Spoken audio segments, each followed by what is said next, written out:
Today I decided to do a bug out by yak.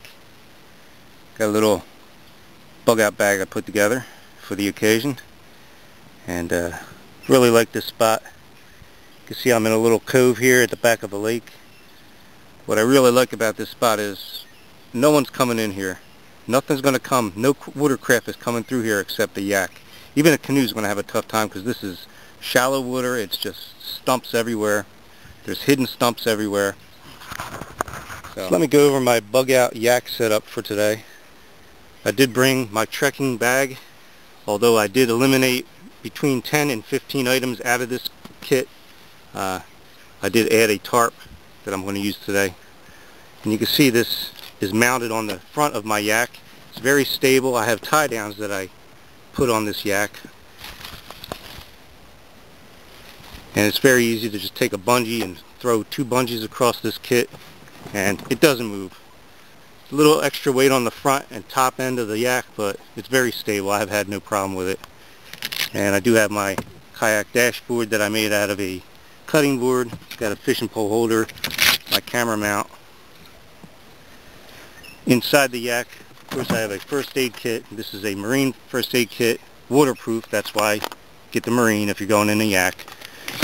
In case it goes in the water where you're splashing around, you're not going to get your bandages and everything else soaking wet. Got a batoning stick, a pole that I use for my camera while I'm in the yak. I have a weather-tight box to put my remote for my truck and my wallet in case I go over. End up in the water, there's certain things you want protected. I have extra cushion for the backside, which is always important to me. In my kayak catch cooler, I have my mini bug out bag that's always in my truck. In case I neglected to remember something, this has everything I would need, especially if I want to leave my trekking bag behind and go for a walk. I could just take this along with me.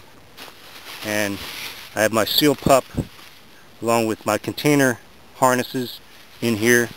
You don't want, when you're kayaking, you don't want all your belts and harnesses and everything latched to you, because if you go over and in an area like this where you have sticks and stumps, you get hung up underwater on a stick or a stump, it's bye-bye, you know. So always think safety. It's one thing I do talk a lot about is safety. I'm not wearing a life jacket today because it's warm water basically. I'm a good swimmer, it's warm water.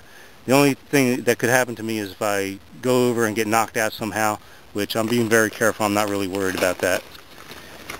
And I have my fishing pole. It's a collapsible fishing pole with lure in a mount that I put in the back. And of course, just a little mini fishing kit. Cooler of water.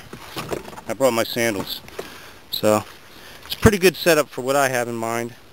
I'm sure in other areas for other people you might want to do something different, but for what I'm doing, this is way more than enough. I am trying to move back to minimalist.